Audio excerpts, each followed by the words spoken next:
Shalom Bapak Ibu, Saudara yang dikasihi Tuhan, haleluya. Kita bersyukur untuk pemeliharaan Tuhan sepanjang hari ini. Sudah memasuki hari Senin 12 Agustus 2024.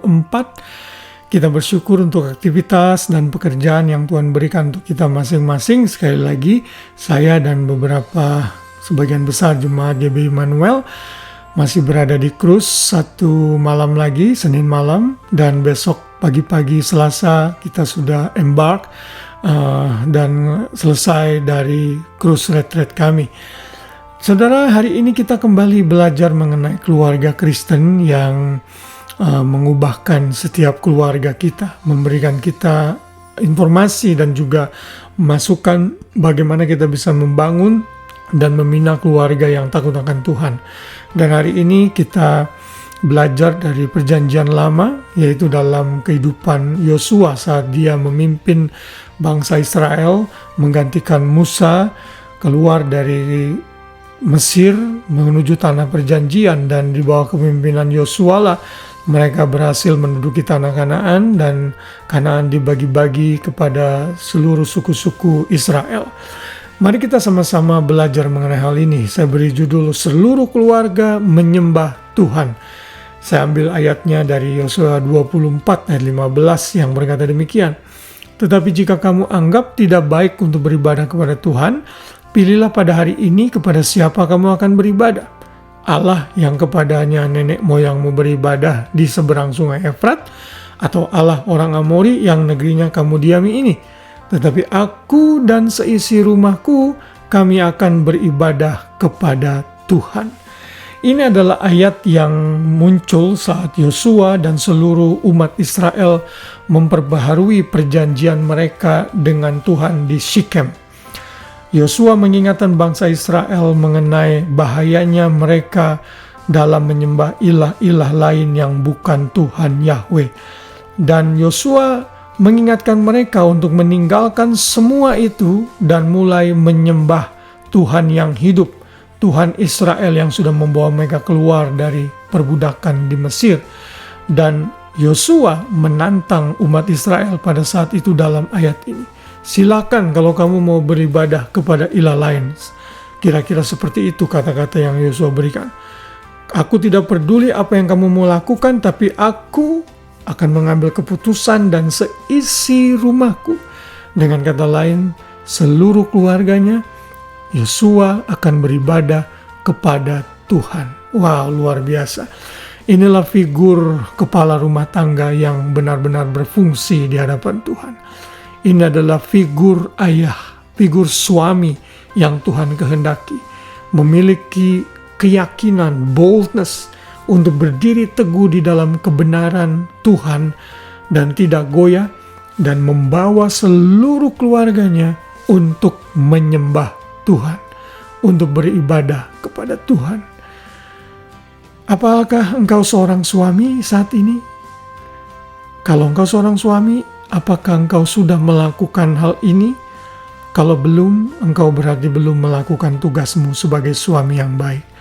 Tugasmu sebagai suami adalah menjadi pemimpin di dalam rumah tangga. Dan menjadi pemimpin dalam rumah tangga sebagai suami adalah menjadi imam. Memperkenalkan Tuhan Yesus dan kebenaran firman Tuhan kepada istri dan anak-anakmu.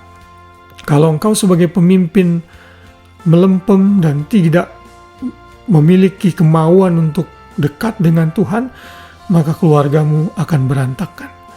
Mari belajar seperti Yosua yang membawa seluruh keluarganya untuk menyembah Tuhan dan tidak mau mengikuti ilah-ilah asing yang bukan Tuhan.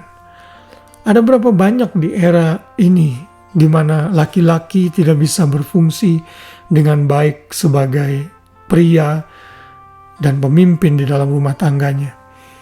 Seringkali malah pria-pria ini sibuk dengan hobinya, sibuk dengan teman-teman, dan tidak mau membawa anak-anaknya beribadah kepada Tuhan. Engkau harus bertanggung jawab di hadapan Tuhan suatu hari kelak. Karena Tuhan sudah mempercayakan istri dan anak-anakmu kepada engkau. Karena itu engkau tidak boleh lalai menjalankan tugas ini. Saya pun sebagai seorang suami, walaupun kami, saya dan Grace, tidak dikarunia anak, tapi saya punya kewajiban juga untuk membimbing Grace di dalam takut akan Tuhan, karena dia berada di bawah otoritas saya sebagai suami yang menjadi kepala keluarga dalam rumah tangga saya. Mari ikuti teladan Yosua, sehingga kita membawa anak-anak kita ke gereja, ibadah setiap minggu. Jangan malas-malasan. Bantu istrimu bila anak-anakmu masih kecil. Bantu istrimu mempersiapkan anak-anak untuk siap beribadah datang pagi-pagi. Dan saya bersyukur untuk jemaat GBI Immanuel, sekalipun ibadah pagi jam 8 saya melihat beberapa keluarga yang begitu komitmen membawa anak-anaknya datang sekolah minggu, membangunkan anak-anaknya untuk beribadah. Inilah yang Tuhan mau. Anak-anak itu hanya menurut saja kalau orang tuanya bisa approach dengan baik. Anak-anak itu tidak ada problem untuk dibawa ke gereja dan beribadah sekalipun pagi-pagi. Saya berharap renungan firman Tuhan ini menjadi satu pengingat yang efektif di dalam kehidupan keluarga kita. Mari suami istri bergandengan tangan, berkomitmen untuk membawa anak-anak kita di dalam takut akan Tuhan dan beribadah kepada Tuhan, sehingga kita meninggalkan legacy yang indah bagi anak-anak dan cucu-cucu kita ke depan, sehingga mereka menjadi generasi-generasi yang takut akan Tuhan. Kiranya Tuhan memberikan kita kekuatan dan kemampuan untuk melakukan ini, sehingga seluruh keluarga kita menyembah Tuhan yang benar, Tuhan Yesus yang sudah lahir, mati, bangkit, naik ke surga, duduk di sebelah kanan Bapa, menjadi Raja dan Tuhan atas keluarga kita. Selamat malam, selamat beristirahat. Tuhan memberkati kita semua. Biar kita tidur dalam naungan Tuhan yang Maha Tinggi, dan besok kita bangun dengan sukacita yang baru untuk menjalankan aktivitas kita dengan sukacita. Tuhan memberkati kita semua. Shalom.